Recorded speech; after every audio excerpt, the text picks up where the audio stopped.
All right. So welcome everybody in social media land. We are, first of all, Happy New Year to everybody, to all the FPHYA interns and to all the FPHYA mentors, and then to everyone that has been supporting the Flint Public Health Youth Academy in this talk show series. We are happy to have crossed over to the other side and made it to 2021. So welcome to our first show of the year, where we're going to talk about COVID vaccinations from a youth perspective. I am Dr. Kent Key, and this is the Flint Public Health Youth Academy. So on today's show, we have some wonderful youth who are going to moderate and facilitate this particular talk show. We're going to ask that everyone, really just engage, give us your perspectives, give us your thoughts, give us your ideas. And for those of you who are in social media land, please take this time to actually like and share this live so that others know that the Flint Public Health Youth Academy is live and we're on Facebook right now. And then also encourage people to start some watch parties so that we can spread out and we can get the message even further. So at this time, I'm going to turn our talk show over to our facilitators. Again, we're talking about the COVID vaccination.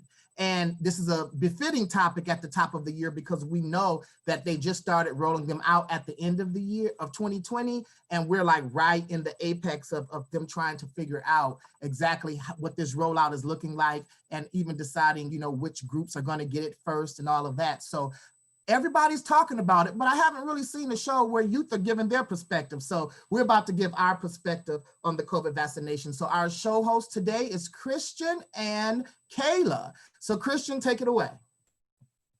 All right, so hey everyone. I hope everyone's doing great today, and I hope everyone's New Year's and holidays were great too. Today's show is going to be on the COVID-19 virus, and more specifically the vaccine for it. In the past, we have done a talk show on the virus, and when we held that show, the vaccine was more or less a prediction for the near future.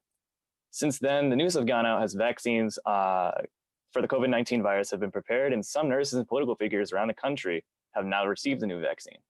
There's been quite a lot of controversy involving the vaccine in the past few weeks, so tonight's show we'll be focusing on that. Starting with the first question for tonight's show, I'd like to ask everybody, how do you personally feel about the vaccine? And have other people's reactions and feelings influenced your own? I see Cole right away. I am worried about the COVID-19 vaccine because I don't really trust something with my life this rushed. I feel like it's been a little... Personally, I've been persuaded by other examples of rushed projects like parachutes that led to the man dying. So rush projects don't always work, so I'm not completely trusting this. That's it. Yeah, the rush factor about it is a little nervous. I see Tomas. Yeah, kind of what Cole was saying, I'm just like really skeptical, especially kind of just with all the controversies regarding people, my skin color, darker, lighter, just anyone, just any minority in general, ever since the Henrietta Lacks days, when people were being kidnapped and tested on, and even before then, I know probably before then. Now, mi gente in the ICE detention centers and other people too, it's not just Latinos, everybody that's in that detention center, people going through these operations, so you can't have babies and just all this other chaos.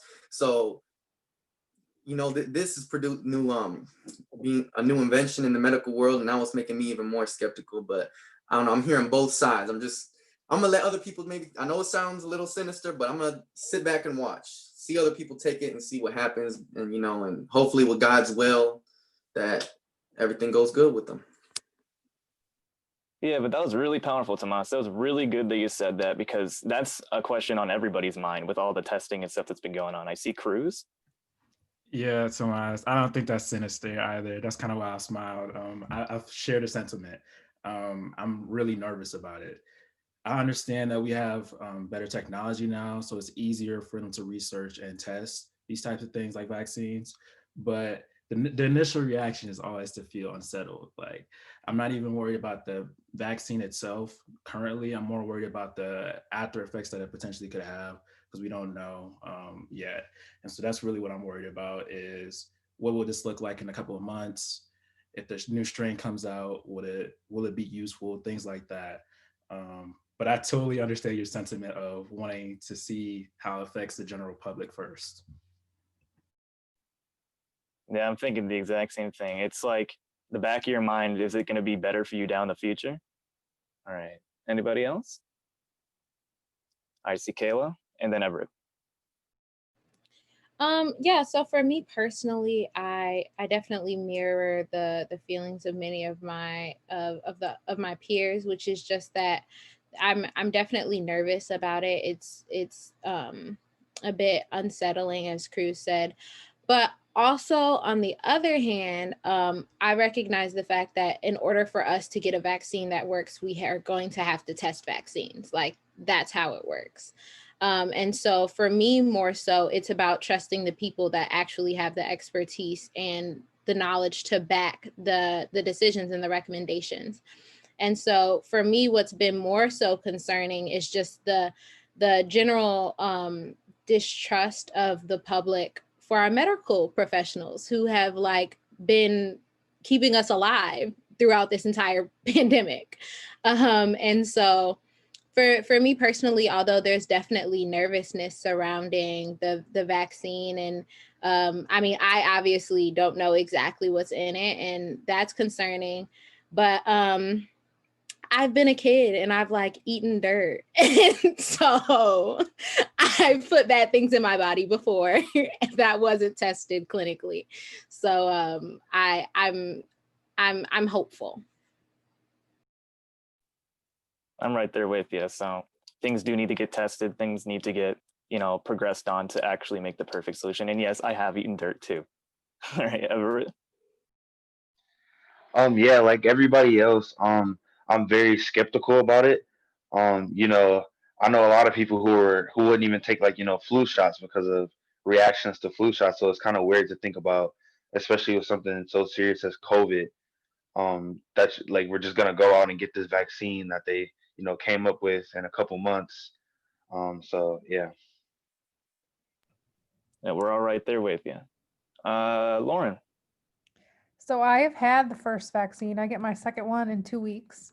I'm a frontline worker, and I definitely respect everybody's personal decision to either wait or go forward with it. But I think ultimately, in order for us to get ahead of this, rather than let it naturally progress through the public and rely on everyone's natural immunity as a country, I think that it's really important to implement as much intervention as we can, as early as we can, to be able to make sure that the most people make it out successfully. Yeah, it's really strong. And that's Go ahead, Christian. sorry, I got a call. That's also very important that you did get the first vaccine on your second. That's really powerful. Do we have anybody else for this question? So I think myself, and then I think I saw Jasmine's hand. So I just All wanted to add, as a doctorate of public health and a researcher and a member of the African American community and communities of color who have historically had issues with trusting science and scientists under the auspices of the government, I also understand the hesitation and the reluctance, and it's something that shouldn't be overlooked or ignored because it's real. Like those things happen to people of color, and it was real. But I'm also looking at the number of people. I have literally personal friends and family members up until the holiday season, I had lost 8. And between Christmas to now, an additional 4. And so COVID is just as real. And so now I'm weighing the benefit, right? What's the cost benefit analysis of really being hesitant because of the historical things that have happened, but then looking at the number of people right in front of me. Like, these are not people that I'm hearing about. These are people who I know, who I have known for years. And so for me, I get it, and I'm going to get vaccinated. And my thing is, I always just encourage everyone, just get educated on it and then make the best decision for yourself. But make sure you get truly educated on it and not following conspiracy theories and all that. Get the facts, talk to the experts, and then you weigh out that particular decision for you and your family. I think Jasmine was after me. And you said exactly what I was thinking, because I'm a scientist, but I'm also Black, and I'm Black first. And so you have that kind of tug of war, and you have to really think about, the onus of trust is not on our communities. Like, the onus of trust is on the medical system, the public health system. And as a Black person in public health, I realize that. And at the same time, this is disproportionately killing people that look like me. And so it's really difficult to say I wouldn't take it. I will take it, obviously, but I feel much more confident knowing, back in January of 2020, they had already identified what COVID was, because it was over in, on the other side of the world. And I feel more comfortable just knowing that it's not a live vaccine. So like COVID-19 won't be getting shot into my arm. It makes me less nervous about, oh, this vaccine was rushed, because it's not, COVID. I will say, I feel like, as far as people's other opinions, like, or I forgot the question, but like, as far as seeing other people, it's been, I've been having mixed feelings about seeing like these public posts of everybody getting publicly vaccinated, because it feels like pandering. But at the same time, I know that's the strategy for building trust. And so it's kind of iffy, but fortunately I do believe in science, and I know that the scientists knew what they were doing in creating this vaccine, which is why it's so efficacious or effective. You're absolutely right. Do we have anyone else before we're moving on to the next question? Okay, so the second question dives more in depth about the first question and your personal feelings. Do you have any concerns or worries about the vaccine? This question is already answered by a lot of people. But if so, what are they? And if not, why aren't you concerned? What's keeping you from having that worry or that, regret or such? I see Everett right away.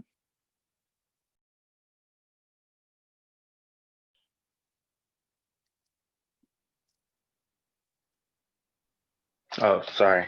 Um, well, I guess the biggest thing for me will probably just be like the history around, like vaccines and medicine with people of color in America, as well as, it's new. So like not that I don't want to take it, but you don't want to be the first person to take it or one of the first people. So like for me, it's more like, how about y'all like catch me on the second round of the vaccine? When everybody is coming back for the second time, let me try it then after a couple months of everybody else. That's always a thought going to be in our minds as well. We want to wait to see the beneficial effects. I also saw a mirror. Yeah, so for me, it's kind of different since I live with like, older people in my household. So it's like they're like my grandparents are fully ready, set to basically take it and just be like, you know, this be over with it. And then I think I'm not as skeptical as I was before, because as we discussed before, the timeline of it was kind of worrying me a little bit.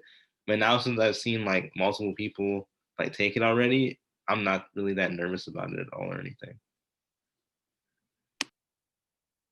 And I see Tomas right away. I say just mostly not only the immediate side effects, but I'm nervous about what this could do to me 10 years from now, 5 months from now, or a decade, 20 years when I'm 60, and kind of just to go off what Amir was saying as well. Like, I have a 67-year-old great aunt that I live with down the street. Well, I used to live with, she lives down the street, and parents diabetic, all kinds of different conditions, and everybody knows somebody with the condition, just everything, and I'm just nervous what it could do to them. People who are pregnant, all of that, and what if it mutates? What if this new strain and just all of this other yada yada? And I know people could say, oh, well, they'll make another vaccine and stuff, but like how quick and just what? It's just a lot of what ifs. That's just my thing. A lot of what if this happens? And I'm just really nervous about what it could do to me in 6 months to a year. I am absolutely loving the large variety of perspectives on this. This is why it's such a great topic, and it's why it's so popular in 2021. I see Lauren. I have a comment to follow up Tomas. So with his concern about individuals who are pregnant, who have pre-existing conditions, who have diabetes, etc., older people. While the vaccine hasn't been out very long to be able to do any long-term following of the vaccination, what we do have is the effect of COVID on those same populations and how detrimental we know that that is for them. Absolutely. It's the way it's going to be for sure. Anyone else? I see Jasmine and Manisha.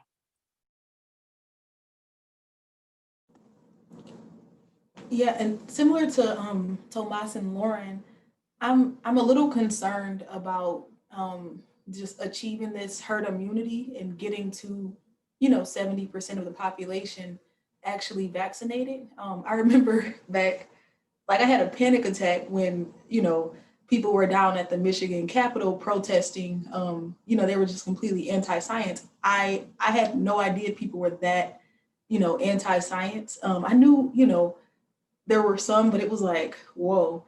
And so that made me nervous. And that's what makes me nervous around the vaccine too, because, it's one thing to put on a mask, it's another to have someone, poke you in the arm if you don't trust, medicine or science or XYZ. And then also I'm concerned about the messaging, because, we always hear like, oh, it's 95% effective, XYZ.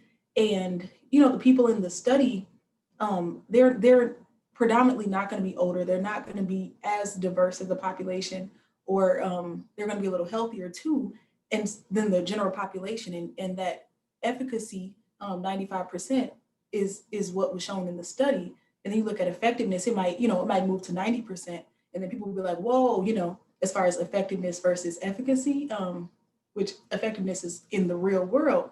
And so I wonder, like, as far as messaging goes, people are just talking and saying, oh, it's almost perfect without enough nuance. And so that makes me concerned with layering on, the anti-science sentiment. But I believe we'll get through this pandemic. I do, somehow. Somehow for sure, but we will. I saw Manisha as well. I was just gonna say, I'm nervous about the vaccine, but like working in public health, I will take the shot. But my main concern is I have a child, and so like not knowing what it will do to me 10 years down the line, I'm concerned because what if something happens to me, then who's going to be there for my child? So those are the thoughts that I have when it comes to the vaccine, because, and even for him, just like his immunizations that he gets now, I'm nervous about. So just because of the studies that come out with kids getting, they'll have autism, just those different things. So for me, my concern is like not just for myself, but I have someone else to take care of. And so that has been my thought process. But working in public health, and when we do have face-to-face interaction, I do want to be protected. I want to protect him at all costs, but it just still leaves me, feeling uncertain. Absolutely. It's the uncertainty and the road down the line. Absolutely. It's something to always think about in the back of your head. Anyone else for this question? Then we can move on to our third question, which I want everyone to try to answer if possible. Are you planning to be vaccinated? This question has been answered by some already. And are your friends, relatives, etc. going to be vaccinated? Yeah. I see Cruz. Oh, we have a lot. All right. So I currently plan to be vaccinated. I'm planning out when necessarily, but to answer the rest of the question, my family's kind of ambiguous on it right now. My grandma is super skeptical of things in general. And so the fact that this is new and, just kind of like all over the news and things, it kind of worries her. And we don't want to really bring any added stress to her. And then my mom has always been sort of skeptical of these types of things when they first come out. And so it's real ambiguous, but to give myself some time. I know the next question has to do about like when you're going to do it, and I was sort of waiting for that, but I plan on taking it like when I leave home, because like right now I'm super secluded. Like I almost have no interaction with people, so I'm not as worried. But when I start to like move to go on campus and things like that, it's way more of like an immediate threat to me. And so I feel like it's like then is the time to really take action. And by then it'll be a couple months by where I can see how people are sort of dealing with it. Absolutely. I remember seeing Lauren. We can go Everett, then Cole. So I have had my first one. I get my second one in a week. My auntie had hers a little over a week ago, and everyone in my family will be getting it. All right, Everett. For me, I'm a little bit more on the skeptical side. So the government has been saying that everyone that's not a frontline worker will be getting around the summertime. So I think that for my family, we'll probably wait like a couple months after that. So maybe around winter time or maybe early 2022 would be like the best time to get it. So we have like time to see how like the rest of the world is reacting to it, not just, doctors and the army and stuff like that. That's great. That's actually what we are planning to do here at the Maze House. If we're getting the vaccine at all, we'll see. Then Cole. Yeah, as Everett said, yeah, I definitely want to wait to get the vaccine in the future, because I'm waiting for COVID vaccine 2.0. I want to see what that looks like. All right. I see Kayla. So I'm definitely going to get it. It's more so a matter of when am I going to get it? Am I going to be first in line? Probably not. But I as I've said before, I just think it's best for those of us who have confidence in our professionals to just kind of jump right in, because we know that everyone else won't. And so, yeah, I'm definitely going to get it. My family is kind of split on it. My mom is pro-vaccination in every form, basically. We all have all of our vaccinations. And so, yes, we'll probably get them eventually. And much like Cruz said, it'll probably be for my younger siblings, because I have a 6-year-old sister and a 10-year-old sister. For them, it'll probably be like when school starts back up. But for me, it'll probably be prior to then. It's good. Another scene of many different perspectives. I see Tomas. Kind of what Everett was saying. I'm gonna wait because I know they have like phase A, B, and all of that stuff. Probably when the general public gets it after that, around winter time or January next year. That's probably when I'll get it, just to wait back and see. But then again, this virus, kind of what Lauren was saying, it's like it's an Indiana Jones movie. I'm at the cliff. There's the big old rolling stone coming to me, and I got a vine that's on a mechanical pencil, and I gotta take the vine and swoop and get across somewhere in enough time. So it's like I gotta make a decision sometime, but it's just a matter of when. Just this virus is just no joke. It ain't no joke. Eric Bean Rakim, it's just terrible. Like it's just I haven't seen my friends and like since the summer and stuff, and just even my own family, and just I had it, my dad had it. I've never been out with no taste and smell for a month. And even now to this day, certain things smell and taste a little abnormal, So just, I don't want to go through that. So God forbid if I know it sounds like it don't make sense, but if God forbid I did get it again, or my family, I think our plan was to just go ahead and get the vaccine, because we got kind of like a little bit pushed into it because we're like kind of nervous about it. I mean, everybody's nervous, just that you got a right to be. And this virus is just terrible. It's not no flu when they say, oh, it's a 99% survival rate. No, forget all of that. 99% of the 300 and I know you mathematicians out there in social media world watching me, don't say nothing. Just a guess. I know we got like 300 and something billion in the US. No, not I don't know, million. But point is, you take that 1% of the population, that's like around 2 to 3 million dead people. 300,000 is enough. A 1 is enough. But that's just my point. I'm gonna end up either being scared into it or I'm just gonna wait. Yeah, it's good you bring that up because yeah, it may be 99%, but people are still dying. That 1% are still dying. So I see Lauren. I just have a quick side note again to Tomas's comment.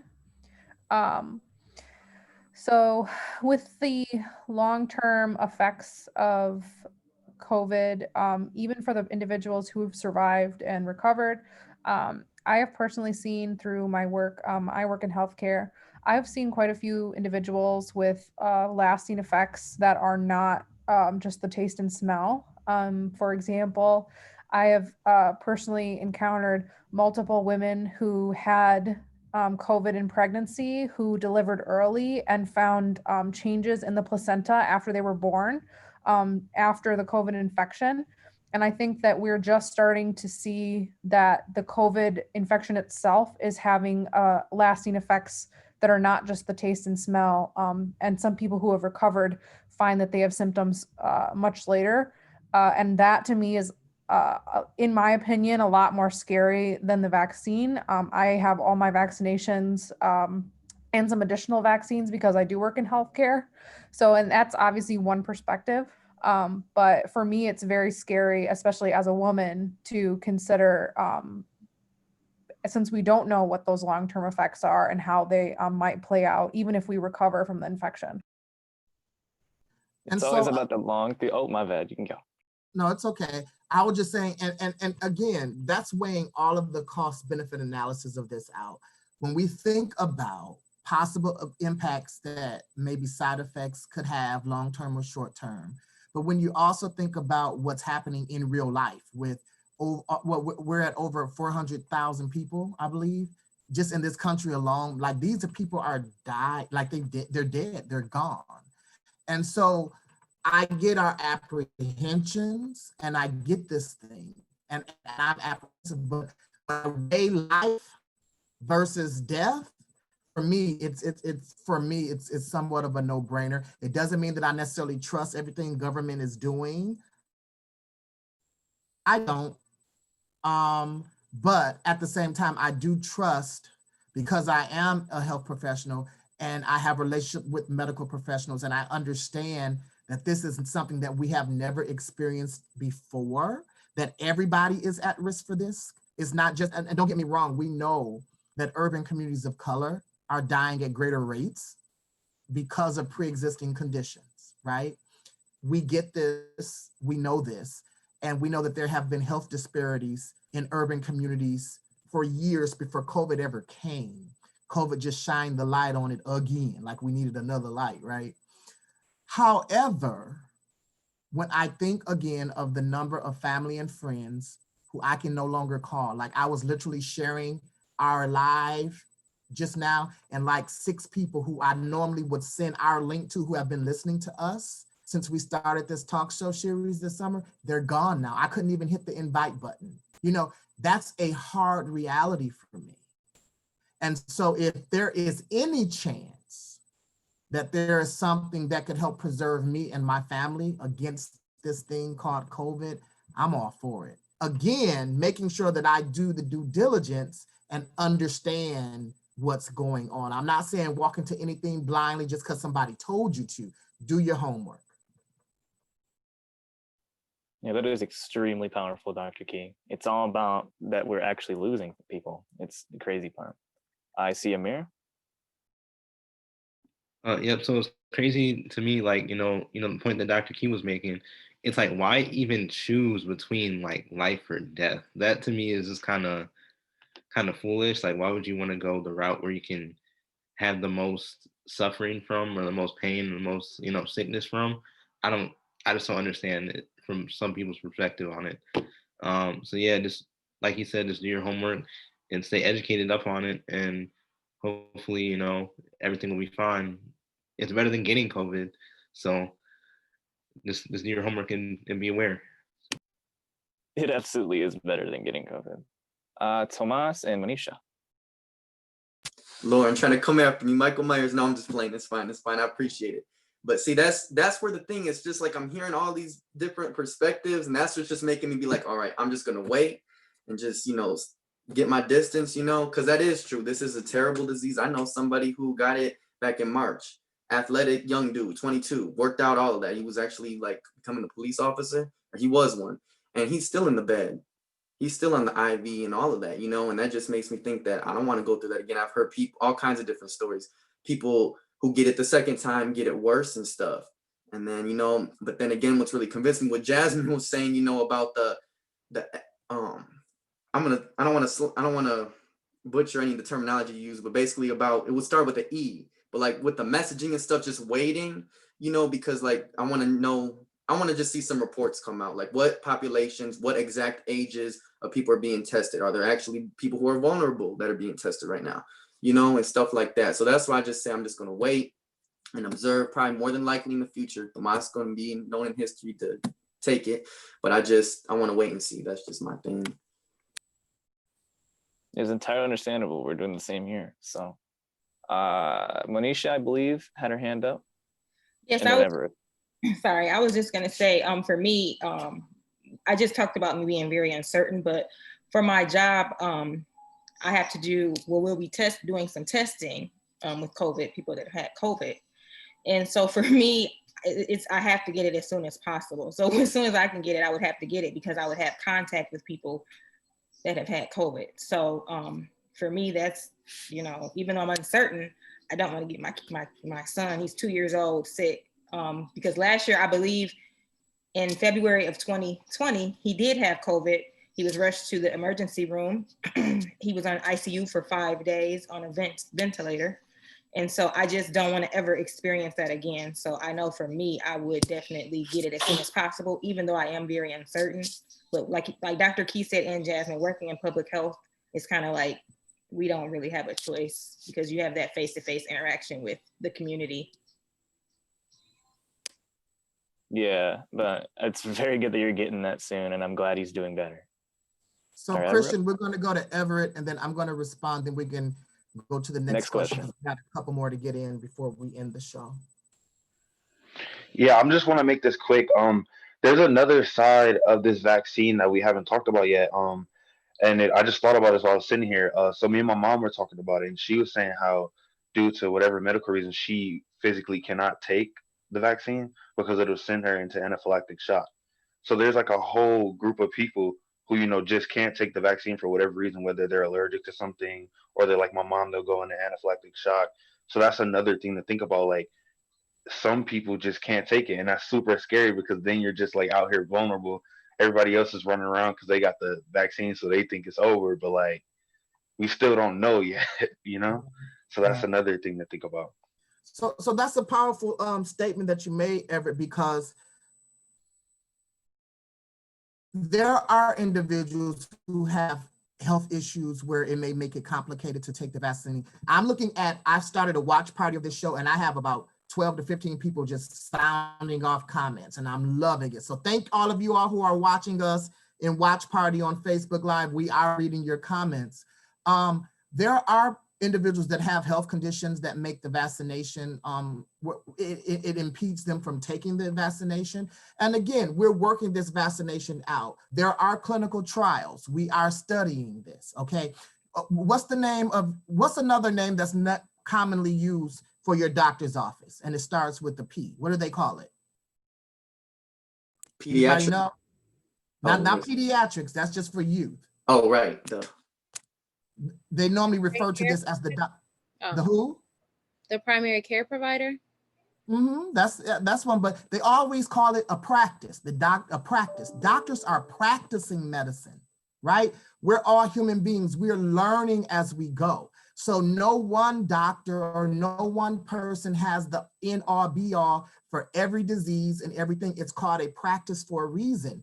And so that's why we have clinical trials. Like even now for the Black community, one of the issues in the Black community is those that have sickle cell, right? And so we're saying that we need more studies. Will this vaccination work for those that have sickle cell? You know, there are certain things that we're doing clinical trials to understand, because it's not going to play out the same in everybody, but for the majority of the public, it just may. And so I think that that's where, you know, if enough of us get vaccinated, first of all, if enough of the globe had enough common sense when we did the first shutdowns to one, wear your masks, stay 6 feet away, we might not be in the situation that we're in now. There is something called common sense that we can use any and every day, okay? And that's for free, right? Secondly, there are other precautions that we can take. But if enough of the global population who can get vaccinated, get the vaccination, and everyone still practice these precautions, that herd immunity, if enough people are, if a larger percentage of the population is at that point, then there is less chance that someone who can't get the vaccination will catch it, because the virus may die off and out of the population. So that's kind of what herd immunity is. If enough of us get vaccinated and there's such a low percent of those that are able to transmit it, then we will probably see the disease kind of die. I mean, think about all the other stuff that we had. We had the very first flu, wipe people out, right? You had smallpox, wipe people out, like literally wiped out thousands, hundreds and thousands of people. But as we got vaccinations and learned more about it as a people, we were able to come up with the precautions that are needed. And we don't hear as much of people dying from those things. COVID is just the most modern day pandemic that we're dealing with. And unfortunately, it is really running rapid in urban communities, and now even more so in rural white communities as well. We're starting to see the uptick there. And so, and again, that a lot of that has a lot to do with the health messaging and the confusion around messages. It's not a real thing, it's a hoax, so you don't have to wear messaging. And then now you see people every other day on social media saying, you know, I didn't believe it. And, you know, these are people hooked up to tubes now in the hospital bed. And one of the things that's even more scary about it now is in California, they're running out, in Southern California, they're running out of space in hospitals for people. Literally, they're telling the people in the EMT, if you don't think that they're gonna make it, then there's no use to bringing them here, there's no room. You know, and so we're at that point. And so I'm glad that young people are weighing in on this, because like I said, this is real and it is a decision that we have to make. So let's continue this awesome conversation. Again, for those of you who are just tuning in, this is the Flint Public Health Youth Academy, and we're talking about COVID vaccinations from a youth perspective. Christian is our first facilitator for the first half, and then we will then go to our second facilitator, Kayla. Christian, go ahead and go to your next question. All right, so the fourth question involves the reaction of you and your people, meaning friends, relatives. How might the vaccine change the way people feel and behave about COVID-19 in a whole? Will it change how you behave and feel about COVID-19? I see Everett and then Kayla, and then Cruz. So for me, that is like one of my biggest fears when it comes to the vaccine, that people get the vaccine and they automatically assume they're immune. So they go out, they party, they go out in big groups, go to the mall, don't want to wear a mask anymore. And that's the biggest thing for me, because we already have this huge population of people who are anti-mask, anti-social distancing. Like, imagine when those people get the vaccine, they're like, oh, well, I'm immune to it now. Like, it's over. Like, the whole thing is over. So people who think like that definitely scare me. I think for me, we were talking about this a couple of days ago. I think for my family and just my people, we're just gonna continue to mask up, continue to social distance until it's over. Like, we're not gonna just stop when the vaccine comes out. We're gonna continue to practice safety until it's over. Yeah, absolutely a good idea. I believe Kayla was next in the Cruz. Yeah, so for me, I just think about the fact that, I mean, we've been in this pandemic for almost a year now. And we have had people from beginning all the way through until the end who have continued to deny the fact that this disease is spread and that this disease exists, and that it affects people, or people who acknowledge the fact that that COVID is real and that COVID kills people, but are so selfish as to say, because I am a healthy individual, because I don't have pre-existing conditions, because I'm not old, because I'm not super young, I'll be fine. So I'm gonna just live my life. So considering the fact that I recognize that those people exist, I just feel as if there's going to be an influx of partying, of a lack of social distancing, of a disregard of COVID altogether, because I mean, people have been disregarding it. Like, we didn't have to have an immunization or a vaccination in order for people to disregard COVID. So with that being said, I absolutely do feel that when it starts getting warm again and the vaccine becomes accessible to the general public, I have no doubt in my mind that people are going to begin to pretend as if this is not a problem anymore, as they've pretended that it hasn't been a problem to begin with. Yeah, it's great you said that, because it's like a really hopeful, passion in your blood and your whole mindset, really, that they just continue doing what's safe for the people that can't quite access the vaccine quite yet. We're gonna move over to Crow Use. Yeah, so I don't do New Year's resolutions, but if I were to have one, it's to keep the same energy. So I'm definitely gonna stay, hand sanitizers up, washing my hands all the time, not really leaving the house. I'm a recluse now. And yeah, I'm always gonna keep wearing my mask. Like, I worry that when this vaccine becomes more popular and accessible, that people will do things like party, like Kayla was saying, but not recognize the potential for them to be a carrier. You can still get it. I feel like you just are now stronger to fight against it. And so I worry that you might accidentally pass it to someone who hasn't gotten that vaccination. And so for me, it's like, I'm going to continue to act like we're in a pandemic, because that's what we're still in. And I'm going to do my best to stay safe for my family. I imagine it's going to be the same for my family here in Arizona. They're just going to stay at home because we're right next to California. Like you were describing right there, like it's a serious issue in some of these places that have higher populations. And I'm planning on going to Atlanta. And not only that, the AUC, where there's going to be parties, I'm sure of it. So I'm gonna be fine. I'm gonna be chilling in my dorm room. That's why I'm not going this spring semester. I'm waiting till fall, and I'm just going to do my best to stay safe. I mean, you have to take it seriously. And I hope that, the general population will. Right. And even if the COVID vaccine is going to make everything more safe, it's just not worth to risk the potential danger in partying right away. I saw Lauren.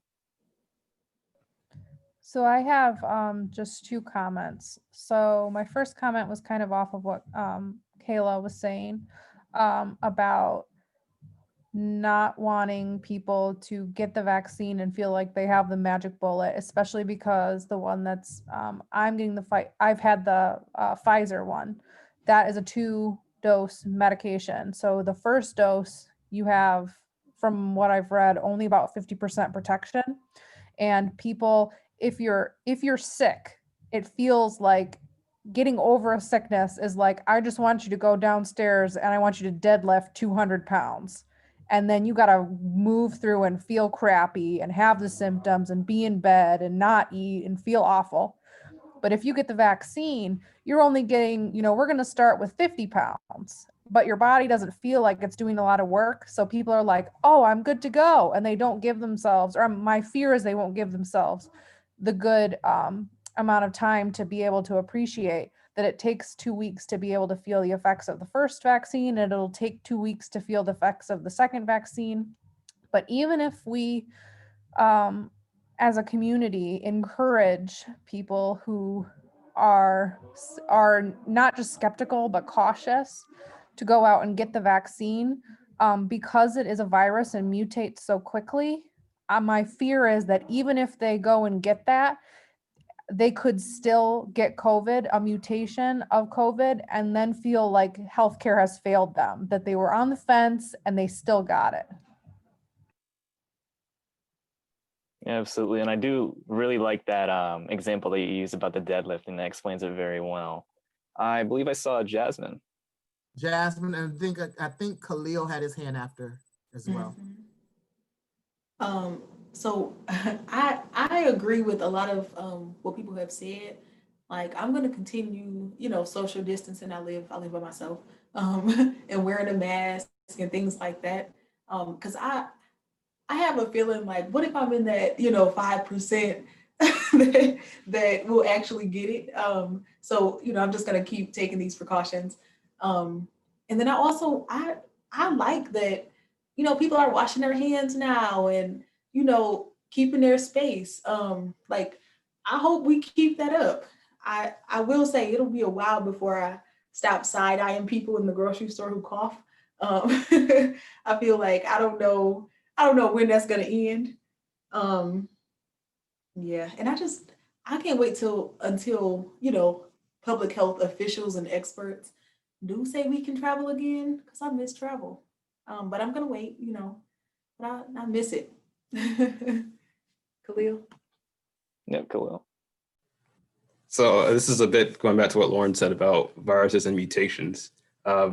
Just because you have a vaccine that's working now doesn't mean it's going to work for whatever mutation that might happen with the virus. And the more people who actually get it gives it more opportunity to mutate and then find new ways to infect people. So that is one caution I would like people to be aware of. Even if you have the vaccine, still keep all these safety precautions up, wear your mask before you go out and all that, because we don't want this to become 10 times worse because you thought you were safe and protected. And Exactly. we see that playing out with the flu. Every now and then there's a new strand of the flu that comes, and then they tell you have to get another vaccination because what the one you got before won't work on this one. So, again, it's not something new, but it's something to be cautious and alert about.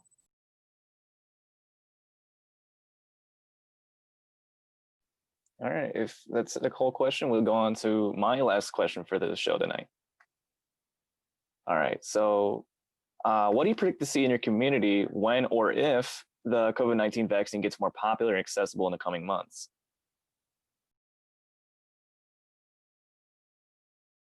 See, Amir? So from what Kayla said, I think like the people that are like our age, like that go to, for example, like big schools like MSU or like U of M or any of those big schools, I feel like there's gonna be like a bunch of partying, and that's what I'm like afraid of. And I feel like that's gonna really hold us back because at one time you have 50 people dancing in a room or something, it's gonna pass on to everyone. It's gonna be all bad. So I think that's what's really gonna happen, and I'm kind of nervous for that if that does happen. So hopefully it doesn't, and people use the best judgment as possible. What about those of you who are in high school? What's your perspective? He gave the early college perspective. Go ahead. Everett? My perspective is pretty much the same thing. I know kids who have been going to parties throughout the whole thing. The really scary thing is that vaccine will be coming out in the summertime. And that's like prime time for people wanting to like go party, be with their friends, just do all types of stuff we don't have business doing in a pandemic. Um, Especially high school kids, because not being in school, you got 8 hours, 8 extra hours in your day to do whatever. So that's like the scariest thing to think about for me. I see Tomas. I feel like for the general public, for Flint, like youth and adults, I mean, I can't speak for everybody, nobody can, but my general thought is there's going to be a lot of skepticism in the community because it's predominantly African American, and African Americans and minorities have had a history of being gotten over on, and scientifically, like I was talking about. And a big example is the Flint water crisis. We're still in it right now, and people still having the brown water, all of that. And I just think that people don't want to be played twice. So that's just my thing. But hopefully, there's really like Dr. Fauci, other trustworthy people that are talking about it, Dr. Key, people on this panel, Jasmine, Lauren, people right here. We're not to, talk about the people that we're hearing in the national headlines, but just here, hopefully there's just hope. There's hope, but like that was just my worry too. took it, but it's all good. But that's what I was thinking too. That's my thought. People are just gonna be lax about the whole situation. You know, people are gonna be going to parties, going to coochie lands, gonna go do the little duck lips in the bathrooms and all of that. Whatever people did back in the day, close contact selfies, all of that. Because I know plenty of people on Snapchat saying, "Oh, Tomas, come, let's hang out and this and that." I'm like, no, stay home, man.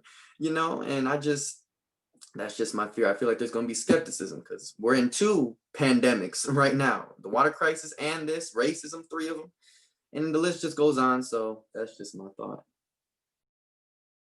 Absolutely. I see Manisha. I just wanted to say real quick, I don't know if you know, I mean, you guys know, I know you guys know, but I just wanted to mention that other states are not shut down like we are.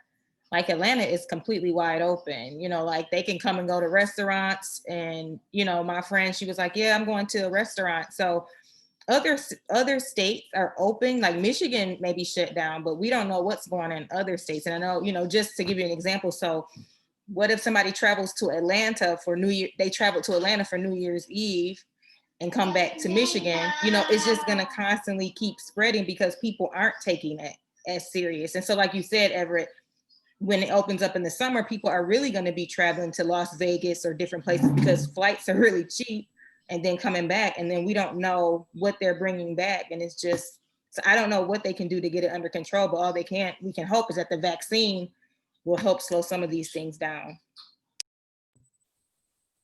That's absolutely right. Lauren, and I believe we can move on to the next segment.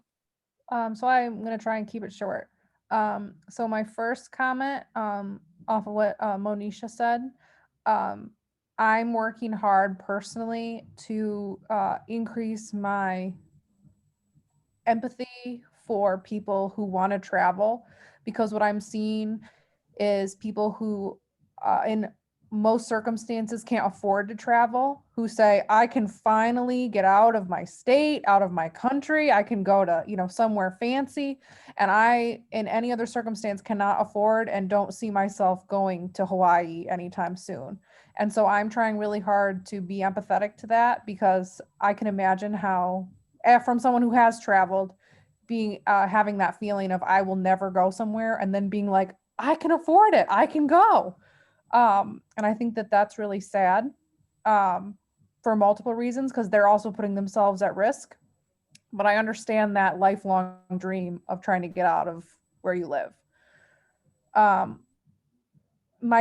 Going along with that, my second comment was how we see things changing. I think there will be some recovery, kind of with what Tomas was saying. He and I are just vibing today. When his friends are calling him, asking him to come over, and he's saying no, I see that there could be opportunity for some relationships to be rebuilt later, because sometimes people are, you're not considering my feelings by continuing to push me on this, or you're not understanding how I feel about it, you know, because people are on different sides here, and it's causing people to not spend as much time together and not have as much conversation, because it's a bit polarizing.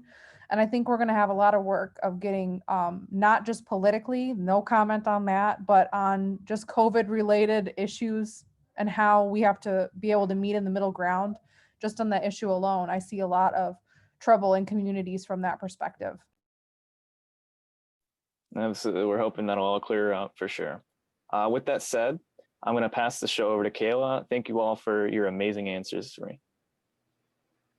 Alrighty, so we've talked a lot about and acknowledged several times the anxiety, the worry, the confusion, how disgruntled COVID and the vaccine has made everyone, especially now going into the year 2021. For many people, a little bit, quite honestly, even me, we were hoping that 2021 would, like, somehow on January 1st, I was going to wake up and somebody was going to be like, that was a dream. You've been punked. Like, JK, I take it back. But quite obviously that didn't happen. And the reality that 2020 is still in many ways the reality that we are living in 2021. So knowing all of that and acknowledging all of those things, what do you all think that our government could do to ease the worries of American citizens surrounding the vaccine? So I see Cole and then Cruz. Well, it's simple. Let scientists do their work and stop making the virus political. This is a public health crisis, not an election. Oh, period. Okay, Cole, you better say that. And All he right. drops the mic. And he drops And the drop mic. the mic. Let's take offering. All right, Cruz, what do you have to say? That was excellent, Cole.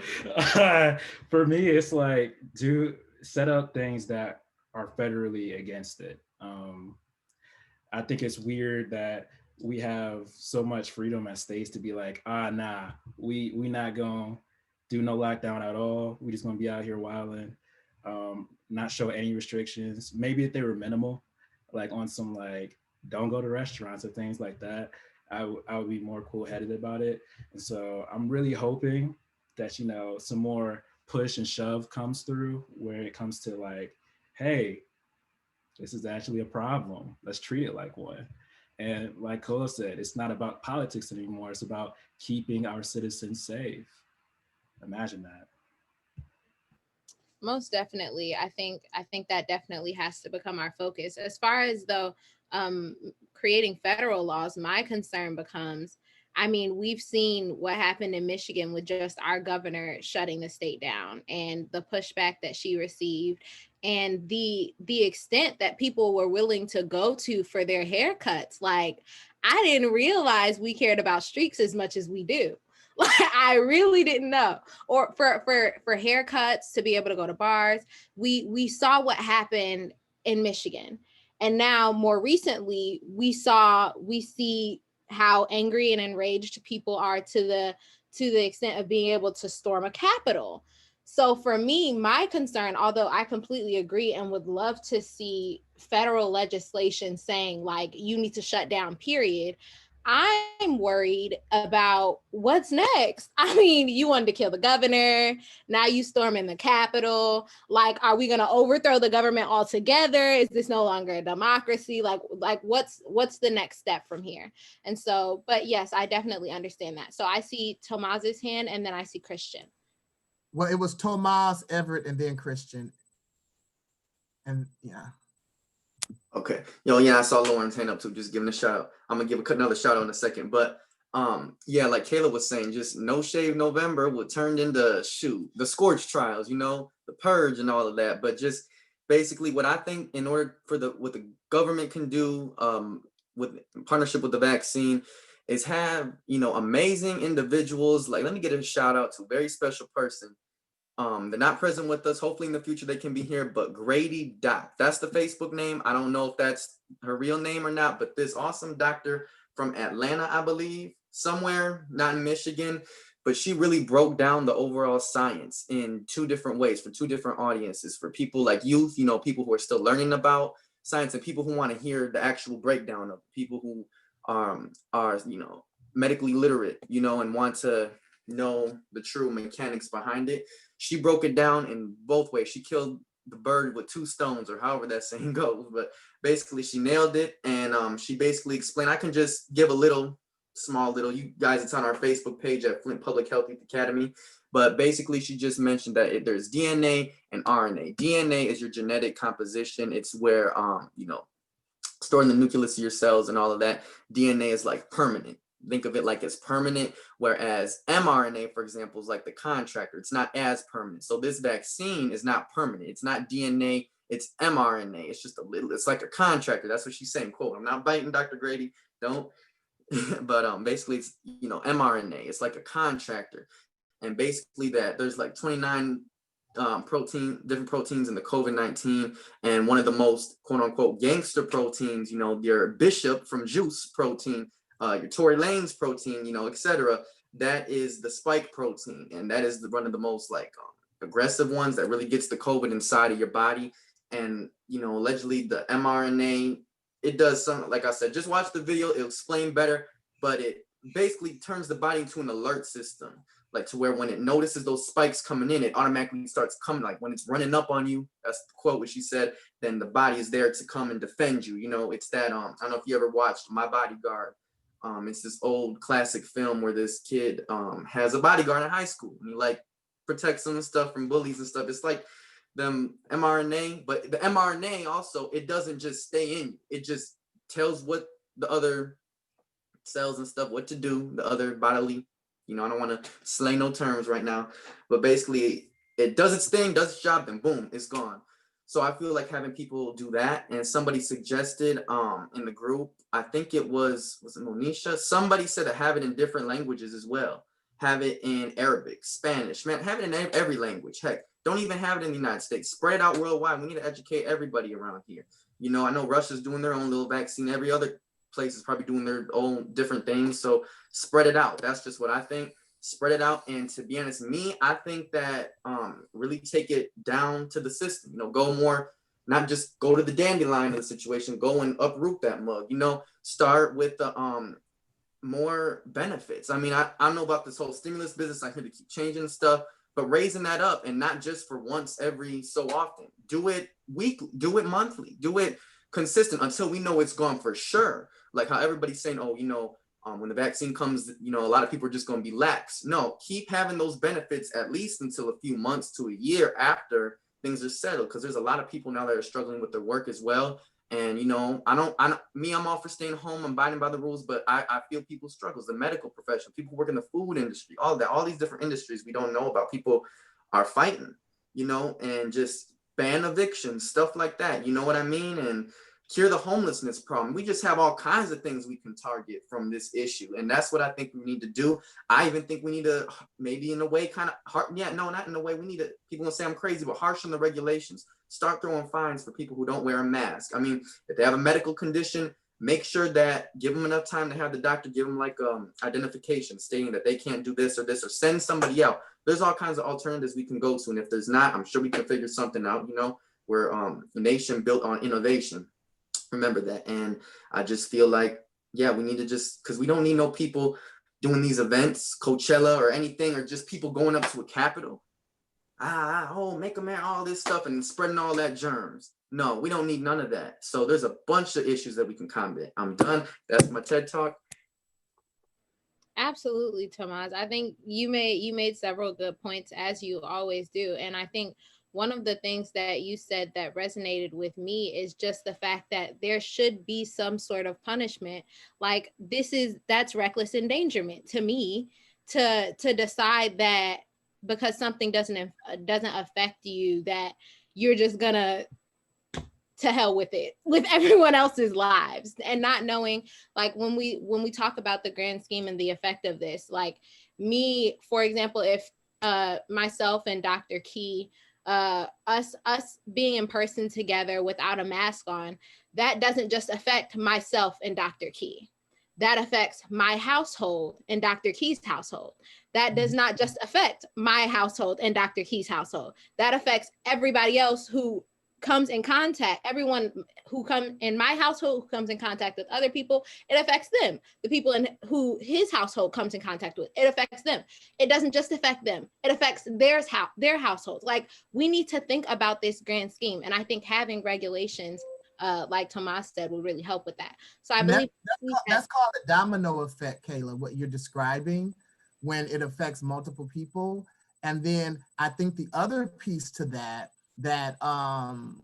Tomas was saying, I think so eloquently, is just the fact that we need to have some other assurances put in place outside of just what we're saying with the mask and with the vaccinations. We need to make sure that people are able to feed themselves. One of the things that helps to weaken an immune system is stress, right? We don't need people stressing out over this and becoming more, apt to be,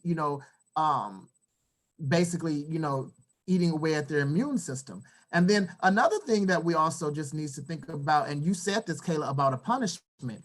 It took a while for us to get to this point in this country, but it's illegal for someone who knows they have HIV to not disclose that to someone that they're having, that they're being intimate with. And just like there is a punishment for that, maybe there needs to be a punishment for those who know that they have COVID and who are actually out here without masks and literally putting other people's lives at danger. So I just wanted to make that point. Then I know, Kayla, it was Everett, and then I believe Christian, had their hands up. Yep. Yeah, my point is really short. I would just like to see the government, support science a little bit more, because from or not a little bit, a lot more, because from what we've been seeing, the government kind of has their own opinions about the vaccine than like the scientists who are supposed to be backed by the government, which that like is like another big fuel for like uncertainty when it comes to the vaccine. Like in the beginning, the government was pushing like, hey, this is the smartest doctor around, he knows everything. And then now that the vaccine is coming out, they're like, well, maybe he wasn't the smartest doctor. Maybe we were just talking a little bit and we don't really know.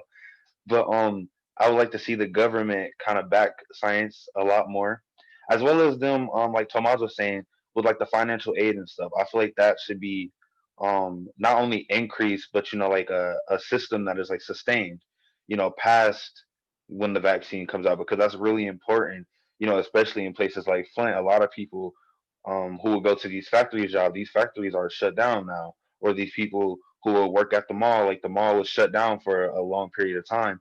So like a lot of people are missing income, and that is like a really, really important thing, especially in communities like this.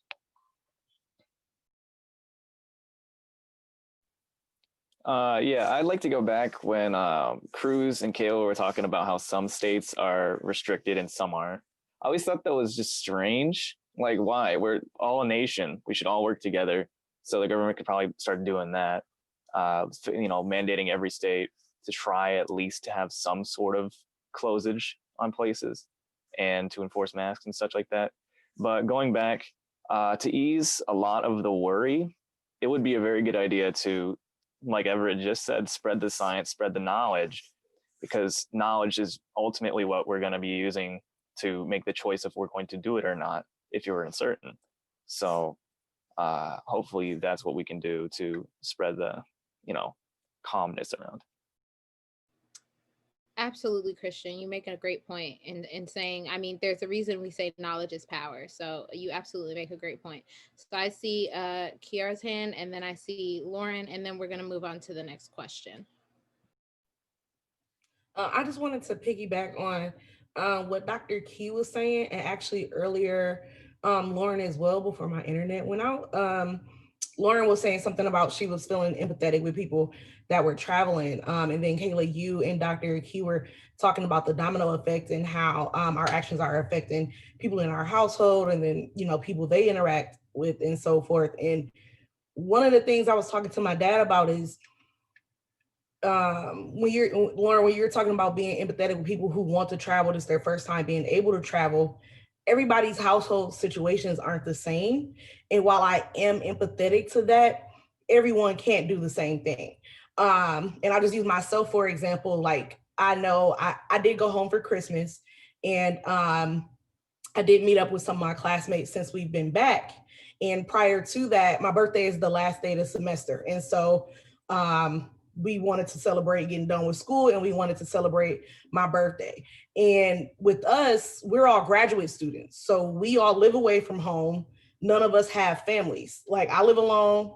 All of my classmates live alone. And just because of the way we've been studying, we've kind of had this like NBA bubble type vibe or whatever. We've only been interacting with each other. Myself personally, I don't have a car, so my groceries get delivered, my packages get delivered. I'm only going out to walk my dog.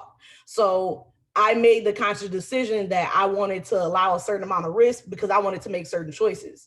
But I know that those choices weren't going to affect other people. And the few people that I interacted with, we all sat down. It was like, okay, we all getting a COVID test. We are going to have the thermometer at the door. And after my birthday, we all made the conscious decision to quarantine until we went home for Christmas. And it was like, okay, we're going to meet up on this day. We got to be at home for 14 days after that before we go anywhere, before we go home to meet our families, so on and so forth. And I don't think people all have the ability to do that because of their living situations. And I don't think people are being that thorough with it, which is the unfair part with everybody else. I knew that I was going to stay with my dad. He's 70. He has diabetes. It's just so many other things that I can affect him and my little sister.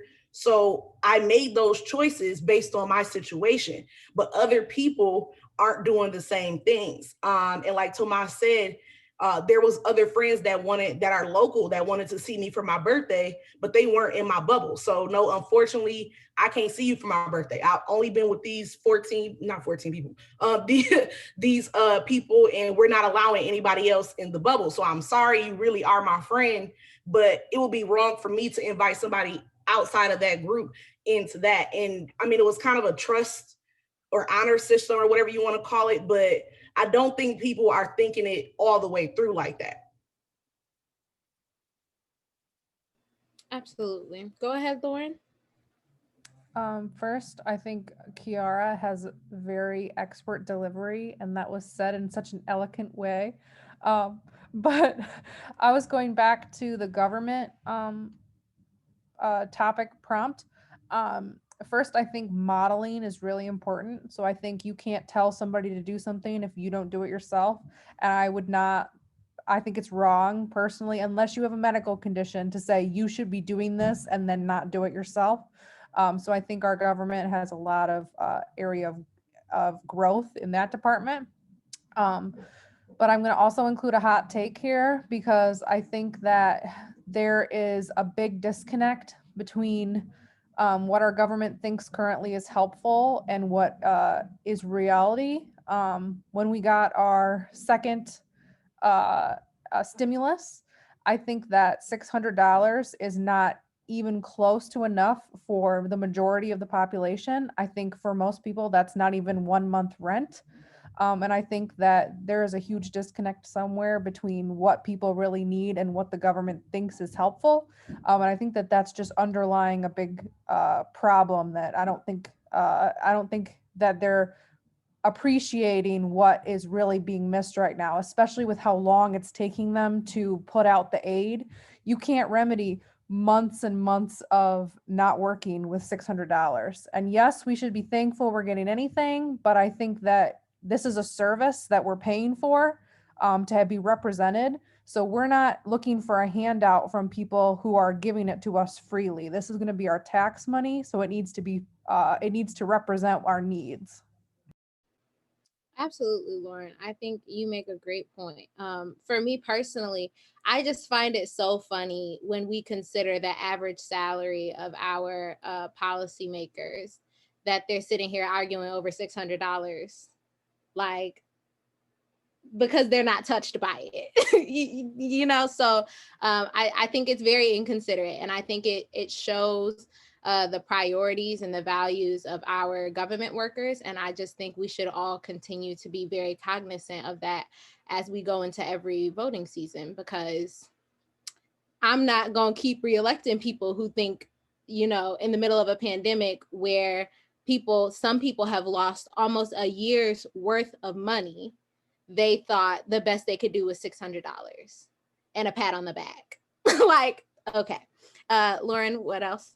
I would like to challenge our representatives to find an apartment building where they pay $600 a month in rent that you would let your mother or your child live in. Period.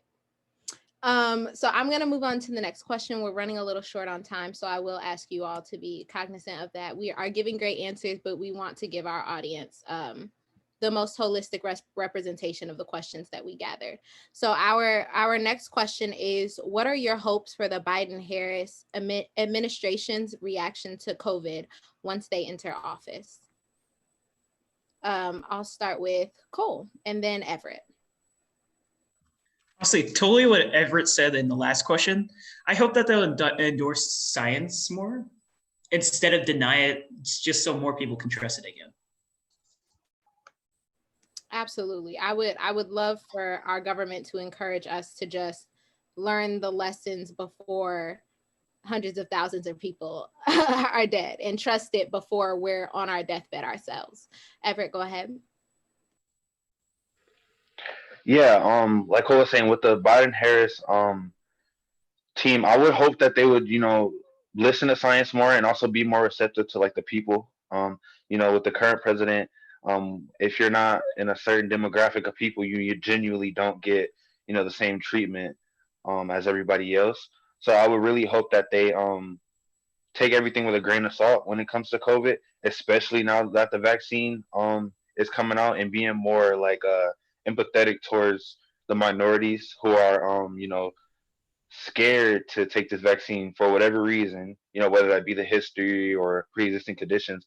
Hope that this new administration will do their best to tell us that they're with us in this, and not that they're above the law and can, they'll always be fine, but everybody else, it's just whatever happens to y'all, it happens. So Yes, I would definitely agree with that, Everett. We have Kiara and then Cruz. My hope, and this might be an unpopular opinion, but this actually answers what Christian was saying. I do hope that there is a federal nationwide shutdown again. Some states had started moving into like levels of phases, and there are some states that are still totally open, which I do think is counterproductive. I live in Maryland, and we were completely shut down, and then they kind of rolled it back to where some restaurants have like 25% capacity, so on and so forth. And I really do think that's counterproductive, and it allows people to think that stuff is getting back to okay and gives people a reason to go out. And I do think that has definitely enhanced the spread of the virus. And I don't have all the answers. I know that does hurt people in the service industry a lot, and I don't know how to remedy that. But I do think when we're talking about death, we are spreading the virus by being able to still go to bars and pick up food and stuff like that. Absolutely. Cruz, go ahead. Hopefully they stay true to what they were trying to basing their debates and everything off of. One of their core things was that they were going to do things against COVID, like they were going to actually attack it in the case that, trying to stop it and not ignoring it like it's not even a problem. But hopefully they do something. It might take some time. That's understandable. They might have to reconcile with the team, think about it. But I just desire action. At the end of the day, I want to see them actually attempt to solve the problem, and not try to explain it away or shift blame. And yeah, that's all that I would want. Yeah, I mean, I don't think that's much to ask, to want your administration to just hold themselves accountable for their actions. I see Jasmine. Is there anyone else that'd like to go after her? Okay, so Jasmine, and then we'll move on to the next question. Thank you. Yeah, I would agree with, nationally attacking the pandemic, whether we're talking about a few weeks of a pretty strict lockdown that cuts across states, because like Monisha, I think, was saying, people can travel to Atlanta, to Houston, and bring it back to the states that are more locked down. So having something, even for the amount of time it would take to quarantine, that would dramatically slow the virus down, which would also give people more time. With this vaccine, people need to trust it. People need to see, time has to pass, whether we want it, whether we want it or not. And having something that dramatically slows it down, like all the other countries pretty much in the world are doing, we could do that, a national mask mandate. And then also I would love to see, the Biden-Harris administration build, I won't say nobody, but many people don't trust the government. And something that would make us, feel like, oh, maybe our government does care, would be healthcare. And making sure, we see these health disparities, and they're driven by systemic racism. They're driven by these inequities, and healthcare and, stimulus checks, similar to like I said, other developed countries are doing. That shows that your government cares at least a little bit. I mean, we talked about, not having more than $600 for these stimulus checks. I did want to throw out there, that was just Mitch McConnell. Most of our elected officials were in support of 2,000. Just throwing it out there, but really showing that they care. Absolutely, Jasmine. I think it's important for us to make the comparison between ourselves and other developed countries, because I mean, Americans love to boast the greatness of what we are, the expansiveness of what we are, how amazing we are, how whatever else we call ourselves. But when we really sit down and make comparisons to our nation and our healthcare system and our the instances of police brutality and the COVID cases we've had, our lack of ability to truly to hone in, I mean, not hone in, but to decrease the cases, and our lack of our ability to support our citizens and our frontline workers during this time. I mean, it's just shocking and very disappointing. So you bring up a good point in saying that we should be more like those nations who we claim to be better than. And so our last question is actually going to be two. So because we've talked about all of our feelings and we've talked about where we stand right now, but I would be interested to know, one, where are you receiving your news about the vaccine from? And then as a follow-up to that, do you think yourself and or the general public has done our due diligence in researching the vaccine prior to making a decision about whether or not to be vaccinated? So I saw Cole, and then Tomas, and then Christian. I'm just gonna take a sip for this one. All right, doctors. And I think that personally, I think I have, but for comparing to what happened at the 6th of January, no.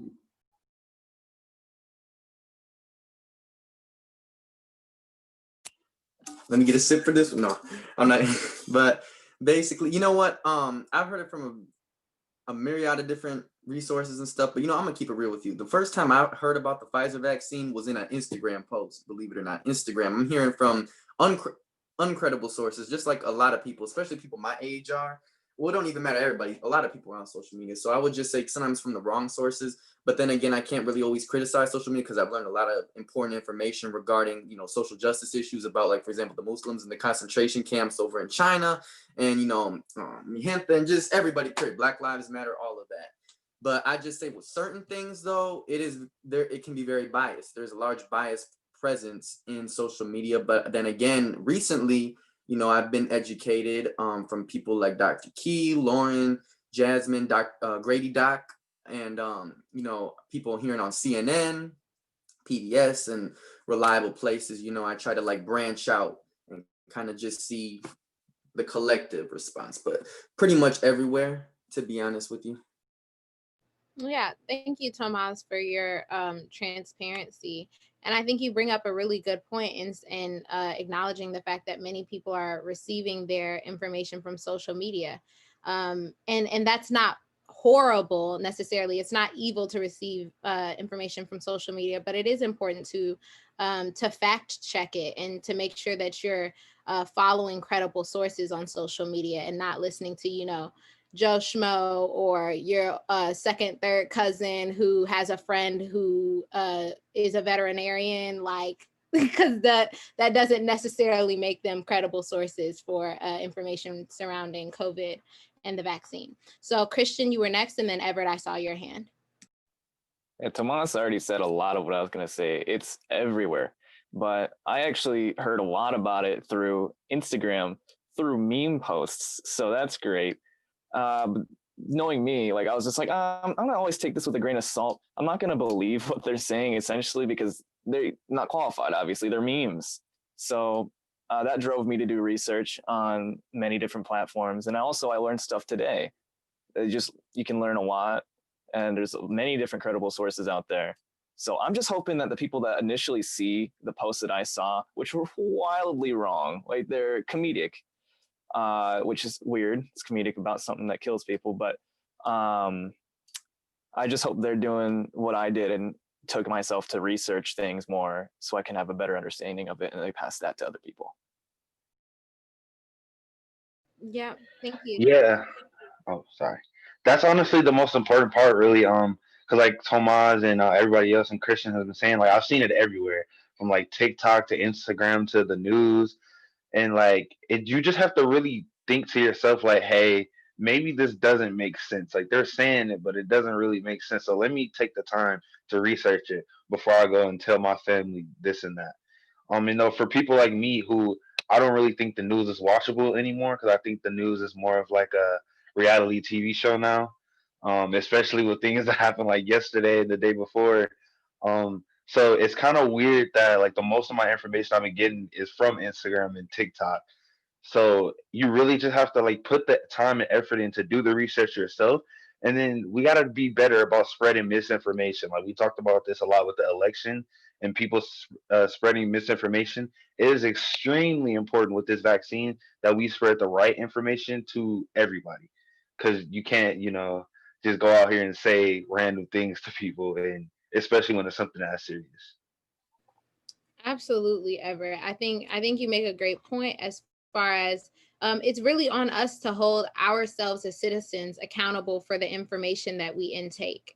And so whether it be from TikTok or Instagram or Google or wherever, just you should be fact checking whatever you see from wherever with professionals who are certified to deal with these issues. So I saw Kira and I see Jasmine and then Cruz.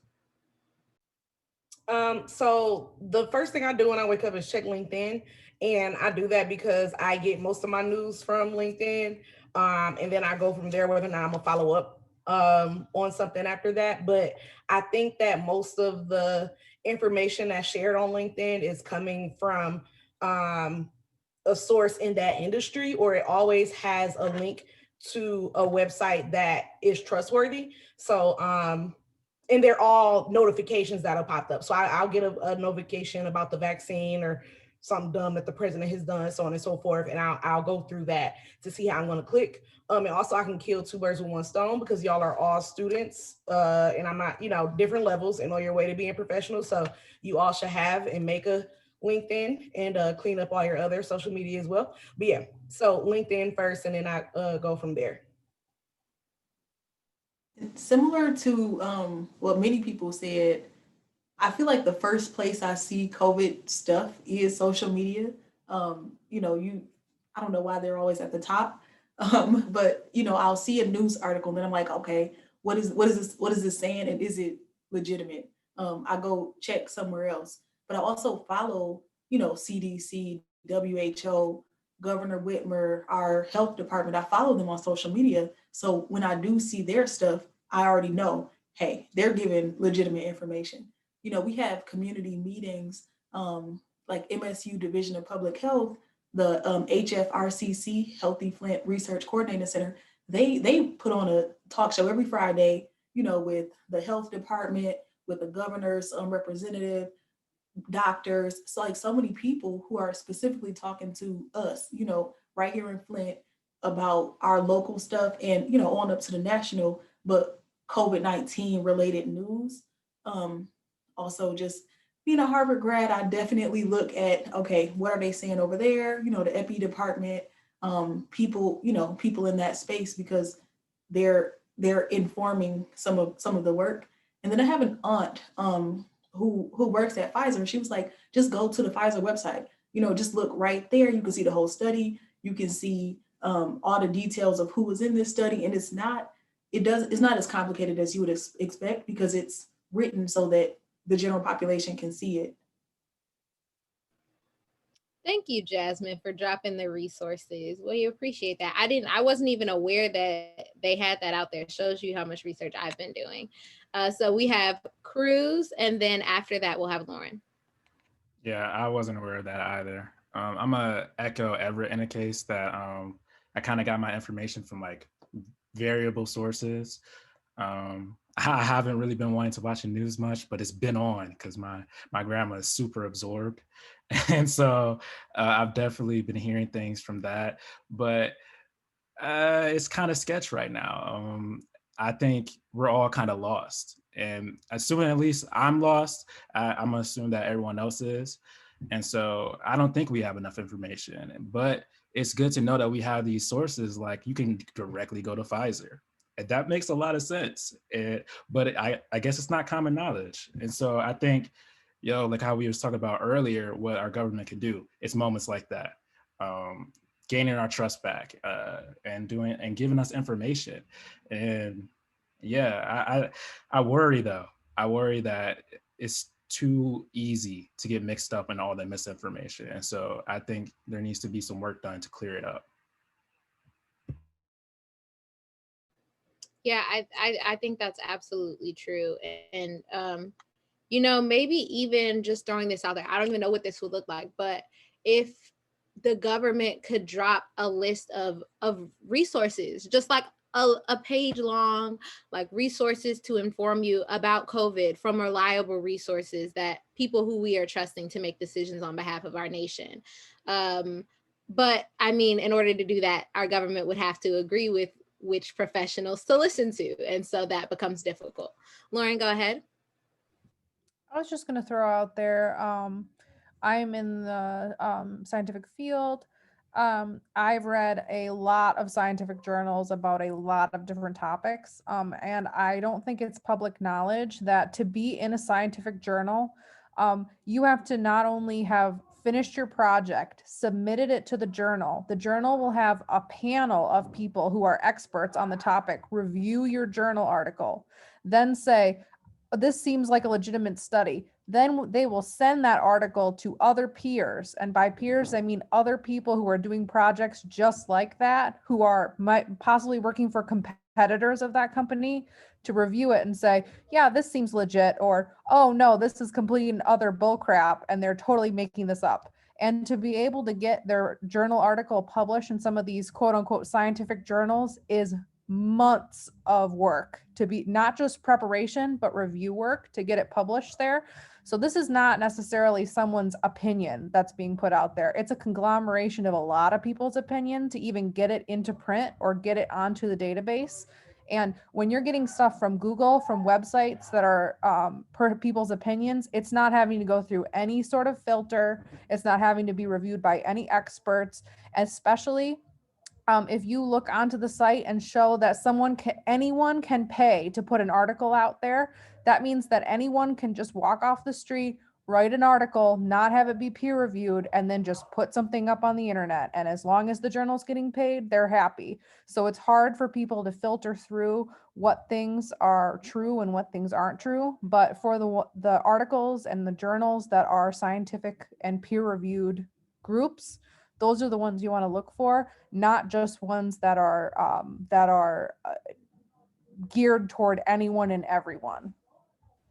Absolutely, Lauren. And I think you bring up a good point when you say like these scientific journals that people are questioning have gone through months and months and months of work. And I'm just thinking like there are so many people that I'm sure we all have seen on, whether it be Facebook or Instagram, or just talking in conversation with people who are like, I don't trust it and I'm not going to do it and da. But I wonder, would you let those people make all of your health decisions? Like, do you trust these people with no degrees over hundreds of people with degrees who have done research? I mean, it's like, to me, trusting whoever to just say, oh, I don't trust the vaccine, it's not going to work, or it's not necessary, or COVID isn't real, is like walking up to any random stranger on the street and being like, I have a disease, can you fix it? And then just letting them do whatever they feel. Like whatever you say from this point forward, without knowing them at all, without them having any sort of credentials, you're really allowing other people to make decisions of life and death for you. Other people's opinions To make, not even other people's factual information, to make decisions of life or death. Once again, not just for you, but for hundreds of thousands of people. This is not just, and I think as we close out, I think what can be taken from this is the fact that we all could benefit from becoming more considerate and concerned for the health and the general well-being of others. And we, not only that, could benefit from being considerate, but also from just being educated and feeling comfortable with sometimes going against the grain, or sometimes being the odd one out for the sake of safety. Once again, we're not discussing, this isn't about haircuts. This isn't about nails. This isn't about, we all, or I'll speak for myself as the local extrovert. We all want to get out the house. I want to get out the house. I'm sick of sitting at home, but I am not more concerned with getting out of the house than I am with the lives of my fellow American citizens. And so that's all we got for you all. Thank you everyone for joining us and being present for this conversation. We really appreciate it, as we do with every other talk show. So we hope this information has been helpful to you. Please feel free to join us back here for another talk show next week about MLK and the movement, and, you know, join us for that conversation. So you all have a nice night. Bye.